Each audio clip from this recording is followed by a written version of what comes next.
கடகராசி அன்பர்களுக்கு மே 11 17 தேதி வரை எத்தகைய பலன்கள் நடக்குங்கிறத வார ராசி பலனாக சொல்றாங்க. கடகராசி அதிபதி சந்திரன் இப்ப அமாவாசையை நோக்கி போய்கிட்டு இருக்காரு. அதை நம்ம பார்க்கணும். இப்ப வார தொடக்கமான 11, 11, 12 தேதியில 8ஆம் இடத்துல சந்திரன் வராருங்க.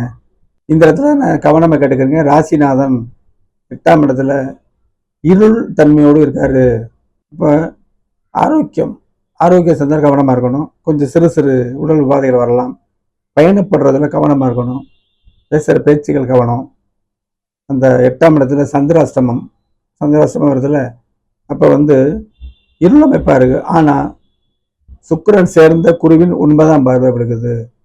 என்ன இருந்தாலும் அவசியமான இன்னைக்கு தான் செஞ்சாகணும், இன்னைக்கு விட்டா அந்த செயலை நம்ம உதவியை நம்ம வாங்க முடியாதுங்கிற அமைப்பில் சந்திராஷ்டமாக இருந்தாலும் நல்ல ஓரையை பயன்படுத்தி நம்ம முடிவுகள் எடுத்துக்கிடலாம். இன்னைக்கு இல்லை எப்போனாலும் இந்த ஒரு வாரத்துக்குள்ள முடிவெடுக்கலாம்னா கண்டிப்பாக நீங்கள் இருள்தன்மையாக இருக்கு, பௌர்ணமினா சரின்றலாம். அப்போ இருள்தன்மையாக இருக்கும்போது சந்திராஷ்டமம் கண்டிப்பாக பாதிக்கும். உங்கள் ஜாதகத்தில் தசாபுத்தி அந்தரங்களும் சரியில்லாமல் இருந்துச்சுன்னா, சரியில்லாமல் இருக்கும் பொழுது இப்போ நீங்கள் தவிர்க்கணும். பிரயாணம்லாம் பெரிய இடங்களுக்கு போகக்கூடாதுங்க. தூர தொலைக்கு போகக்கூடாது. அடுத்த நாள் போய்க்கலாம். அவசரம்னா கவனமாக போகணும். சரியா? அப்போ இந்த செல்ஃபோன் உலகமாக போச்சு.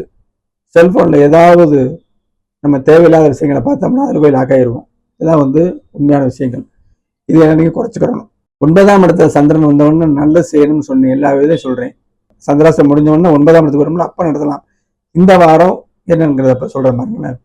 13, 14 தேதியில் 9ஆம் இடத்துல வருது சந்திரன். 9ஆம் இடத்துல சனி இருந்து, அப்போ 9ஆம் இடத்துல சனி இருக்கும் பொழுது இருள் சந்திரனும் போய் சேர்றாரு. அப்போ சந்திராசிரமம் முடிஞ்சாலுமே இந்த பாக்கியங்கள் தடைப்படும். சந்திராசிரமோட தொடர்ச்சி இருக்கத்தான் செய்யுங்க. ஆனால் சனிக்கு இடம் கொடுத்த கிரகம் சுக்கிரனோட சேர்ந்திருக்கு. பாவத்துவம் சுகத்துவம் கலந்து இருக்கிறதுனால சந்திராஷ்டமத்துக்கு பிறகு பாக்கியங்கள் போராடி பெறணும். பாக்கியம் என்ன? தொழில் பாக்கியம், லாபம், நம்மளுடைய பொருள் பாக்கியம், அனைத்துமே பாக்கியம். அப்போ கொஞ்சம் கவனமாக தொழில் வியாபாரம் அதில் கொஞ்சம் கவனமாக இருக்கணும்னு இதை தெரியுதுங்க. அடுத்து பார்த்தீங்கன்னா 15, 16 தேதியில் 10ஆம் இடத்துல அந்த சந்திரன் வரும். அமாவாசை அமைப்பு. சூரியன் உச்சமாக இருக்காரு. தொழில் ஸ்தானம் இல்லையா, செவ்வாய் இங்கே இருக்காரு. பெரிய லாபமும் எதிர்பார்க்க முடியாது, நஷ்டமும் வராது. தொழிலை நீங்கள் சீராக நடத்திட்டு போகணும். வார கடைசி கடகராசிக்கு 11ஆம் இடத்துல புதன் இருக்காரு.